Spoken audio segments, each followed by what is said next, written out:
اللہ تعالیٰ اس رات کی رحمتیں برکتیں ہمیں نصیب فرمائے۔ اصل میں اللہ نے بخشش کے بہانے رکھے ہیں، کوئی شرابی ہے، کوئی زانی ہے، کوئی قاتل ہے، کوئی ماں باپ کا نافرمان ہے، کوئی مشرک ہے، کوئی متکبر ہے، کوئی سود خور ہے، کوئی رشوت خور ہے۔ ایک دفعہ آج کہہ دے، کل کی رات ہے کہہ دے گا کہ یا اللہ میری توبہ، تو اللہ کی قسم اگر اس کے گناہ زمین سے لے کر آسمان کی چھت تک بھی ہوں گے نا، تو ایک آدھے بول پر یا اللہ معاف کر، اللہ سارے معاف فرما دے۔ اس وقت پاکستان میں لاکھوں افراد غذائی قلت کا شکار ہیں، جن کی مدد کے لیے مولانا طارق جمیل فاؤنڈیشن ہر ماہ راشن تقسیم کرنے کا اہتمام کرتی ہے۔ تو آپ سے گزارش ہے کہ آپ اس ماہ رمضان میں اپنی زکوٰۃ، خیرات اور صدقات MTJ فاؤنڈیشن کو دیں اور لاکھوں لوگوں کی بھوک کو مٹانے کا ذریعہ بنیں۔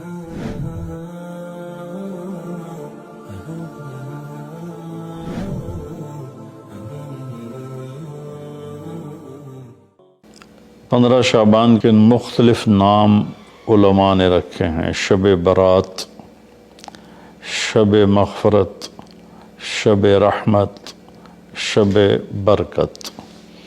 حدیث پاک میں اس کا کوئی نام نہیں ہے۔ حدیث پاک میں ہے لیلۃ نصف من شعبان، 15 شعبان کی رات کو حضرت عائشہ فرماتی ہیں میں اٹھی تو آپ بستر پر نہیں تھے، تو میں ڈھونڈنے نکلی تو آپ جنت البقیع میں پہنچے ہوئے تھے، تو آپ نے دیکھ کر کہا عائشہ میں تو بقیع والوں کے لیے آیا تھا دعا کرنے۔ پھر آپ نے فرمایا آج کی رات وہ رات ہے جس میں اللہ تبارک و تعالی بنو کلب ایک قبیلہ ہے جن کے پاس بھیڑ بکریاں بہت زیادہ تھیں، کہا عائشہ جتنی بنو کلب کی بھیڑ بکریوں کے جسم پر بال ہیں ان بالوں کی تعداد کے برابر اللہ تعالیٰ اپنے بندوں کو مغفرت فرماتا ہے، جہنم سے خلاصی فرماتا ہے۔ اس پر شب برات اور شب مغفرت علماء نے اس کا نام رکھا، میرے نبی کی زبان سے یہ نام نہیں نکلا۔ تو اس کی یہ فضیلت ہے کہ اس میں اللہ تعالیٰ کی طرف سے بخشش کا نزول ہوتا ہے۔ باقی یہ جو کہتے ہیں کہ اس میں فرشتہ اترتا ہے اور سارے سال کا بجٹ بتاتا ہے اور سارے سال کے واقعات، یہ کسی حدیث میں میری نظر سے نہیں گزرا۔ سورہ دخان میں فیہا یفرق کل امر حکیم کا جو آیت آتی ہے، تو اس سے پہلے کی آیت شب برات کی نفی کرتی ہے، انا انزلناہ فی لیلۃ مبارکۃ، کہ ہم نے اسے مبارک رات میں اتارا قرآن پاک۔ تو قرآن پاک تو لیلۃ القدر میں اترا ہے، تو اگر کوئی کسی قسم کے اعلانات ہوتے ہیں تو پھر شب قدر میں ہوتے ہیں، اس رات میں نہیں ہوتے۔ دوسرا یہ ہے کہ اس کے روزے اور بندگی کے بارے میں، شب قدر کی اللہ کے واسطے میری بات دھیان سے سنو، اللہ کی قسم کوئی خاص عبادت میرے نبی نے نہیں بتائی، لیلۃ القدر کی کوئی خاص عبادت میرے نبی نے نہیں فرمائی۔ حضرت عائشہ رضی اللہ عنہ نے پوچھا یا رسول اللہ اگر مجھے لیلۃ القدر نصیب ہو تو میں کیا کروں؟ کہا یہ دعا پڑھو، اللہم انک عفو تحب العفو فاعف عنی، اللہ تو معاف کرنے والا ہے، معافی کو پسند فرماتا ہے، مجھے معاف فرما۔ تو میرے نبی کی عبادت وہی 11 رکعت تہجد کے نوافل تھے، چاہے وہ شب قدر تھی، چاہے وہ شب برات تھی، چاہے وہ شب جمعہ تھی۔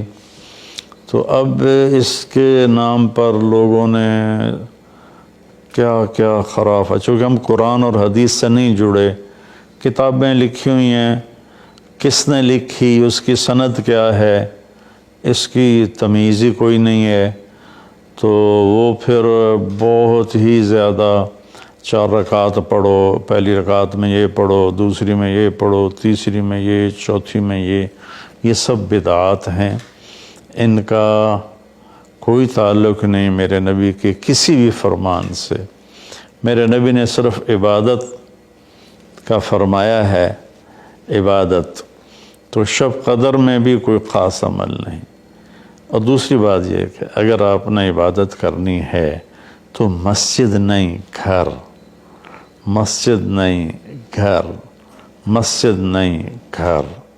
میرے نبی نفلی بندگی گھر میں ادا فرماتے تھے۔ اب شب برات میں صلاۃ تسبیح کی جماعت ہو رہی ہوتی ہے، یہ کتنی بڑی نادانی کی بات ہے۔ نفلوں کی تو جماعت ہی نہیں ہوتی، تو یہ صلاۃ تسبیح کی جماعت کروا رہے ہوتے ہیں۔ تو میرے بھائی بہنوں، اس رات میں کوئی بندگی عبادت مخصوص نہیں۔ ہاں، آپ تہجد کے نوافل پڑھیں، ساری رات پڑھیں، آپ قرآن کی تلاوت کریں، ساری رات کریں، آپ اللہ کا ذکر فرمائیں، ساری رات فرمائیں، آپ دعا مانگیں، چاہے ساری رات مانگیں۔ یہ مخصوص اعمال یہ ہیں: نماز، تلاوت، ذکر اور دعا، اور آنسوؤں کے ساتھ۔ اپنی کھیتی کو پانی نہ لگے تو سوکھ جاتی ہے، ایسے ہی دل میں بھی ایک کھیتی آباد ہے ایمان کی، اسے آنسوؤں کے چند قطرے ہی سمندر کی طرح سیراب کر دیتے ہیں۔ تو آنسوؤں کے ساتھ نہ ہو تو کم از کم رونے والی کیفیت ہو۔ تو یہ تو اتنا سا شب برات ہے۔ روزے کے بارے میں جو ابن ماجہ کی روایت ہے، قوموا لیلہا وصوموا شہرہا، یہ روایت بہت شدید ضعیف ہے، اور علامہ البانی رحمۃ اللہ علیہ نے اس کو موضوع قرار دیا ہے۔ تو اس میں روزہ اس نیت سے رکھنا کہ میرے نبی کی سنت ہے، یہ غلط ہے، اس طرح یہ بدعت بن جائے گا۔ کوئی ویسے نفلی روزہ اس رات میں رکھنا چاہتا ہے مستحب سمجھ کے، نفل سمجھ کے، وہ میرے خیال میں اس میں کوئی قباحت نہیں ہے۔ لیکن سنت سمجھ کے اگر وہ رکھنا چاہتا ہے تو یہ بات صحیح نہیں ہے، چونکہ روزے والی روایت بالکل قابل اعتبار، قابل حجت نہیں ہے۔ اس میں تمام محدثین کا اتفاق ہے کہ یہ روایت شدید ضعیف ہے، اور شدید ضعیف سے استدلال نہیں ہوتا، اس کو حجت نہیں بنایا جاتا۔ کمزور اس کا ضعف اتنا شدید نہ ہو اور کئی حدیثیں جمع ہو جائیں تو پھر اس میں ایک طاقت آ جاتی ہے۔ تو اپنے آپ کو جوڑو اللہ کے قرآن کے ساتھ، اللہ کے نبی کی حدیث کے ساتھ۔ صحیح حدیث آپ کا ماخذ ہوگا تو آپ کو آسانی ہوگی کرنے میں۔ تو اصل میں عبادات میں اعتدال ہے۔ شاید ہی کوئی رات میرے نبی ساری رات جاگے ہوں، شاید، اور شاید ہی کبھی آپ نے مسلسل، اس میں تو میں پورے یقین سے کہہ سکتا ہوں کہ آپ نے زندگی میں ایک دفعہ بھی عشاء کے وضو سے فجر کی نماز نہیں ادا فرمائی۔ بعد میں ایک رہبانیت کا ٹچ آیا کہ بندگی میں بہت زیادہ زیادتی اور اپنے نفس کشی میں راہبوں جیسی تھوڑی تھوڑی جھلک۔ نبی کی زندگی پڑھو، آپ کو پتہ چلے گا زندگی ہے کیا۔ قرآن پڑھو، آپ کو پتہ چلے گا اللہ چاہتا کیا ہے۔ اللہ تعالیٰ اس رات کی رحمتیں برکتیں ہمیں نصیب فرمائے۔ اصل میں اللہ نے بخشش کے بہانے رکھے ہیں۔ کوئی شرابی ہے، کوئی زانی ہے، کوئی قاتل ہے، کوئی ماں باپ کا نافرمان ہے، کوئی مشرک ہے، کوئی متکبر ہے، کوئی سود خور ہے، کوئی رشوت خور ہے۔ ایک دفعہ آج کہہ دے، کل کی رات ہے، کہہ دے گا کہ یا اللہ میری توبہ تو اللہ کی قسم اگر اس کے گناہ زمین سے لے کر آسمان کی چھت تک بھی ہوں گے نا تو ایک آدھے بول پر یا اللہ معاف کر، اللہ سارے معاف فرما دے۔ سبحان اللہ۔ آگے جملہ بڑا خوبصورت ہے، ولا بالے، اس میں تکبر ہے، ولا بالے، ہمیں کسی چیز کی کوئی پرواہ نہیں، تو کسی نافرمان کو حقیر نہ جانو، اور کبھی اپنی نیکی پہ تکبر نہ کرو۔ اور ایک جرم اور بھی ہے جو میں کہتے 30 سال ہو گئے ہیں، فرقہ واریت سے توبہ کرو۔ اپنے فرقے پہ جمے رہو لیکن دوسروں سے نفرت، سلام بھی نہ کرنا، جنازہ بھی نہ پڑھنا، حرم شریف میں جا کر بھی نمازیں نہ پڑھنا۔ اچھا اللہ کے واسطے آج بہت اویئرنیس ہو چکی ہے، تو مہربانی کرو، امت بنو، محبت کرو، ایک دوسرے سے ملو جلو، ہم امت بن کے چلیں، اختلاف رائے کے فیصلے آخرت میں ہو جائیں گے۔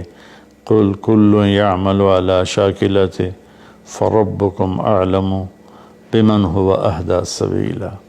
ایسی اس میں جو دیگیں چڑھائی جاتی ہیں، خیرات کی جاتی ہے، یہ بھی بدعت سنت سمجھ کے کوئی کرے گا تو بدعت ہے، ویسے فی سبیل اللہ کوئی دیکھ کرنا چاہتا ہے تو ٹھیک ہے۔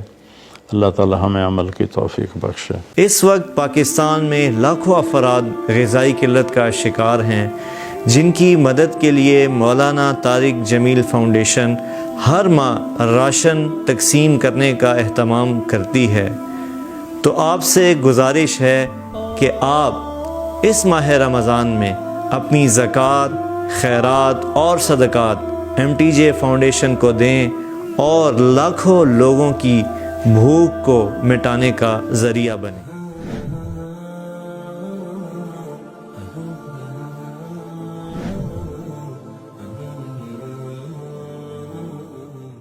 دی جائے ایام کی تلخی کو بھی ہنس کے ناصر، غم کو سہنے میں بھی قدرت نے مزہ رکھا۔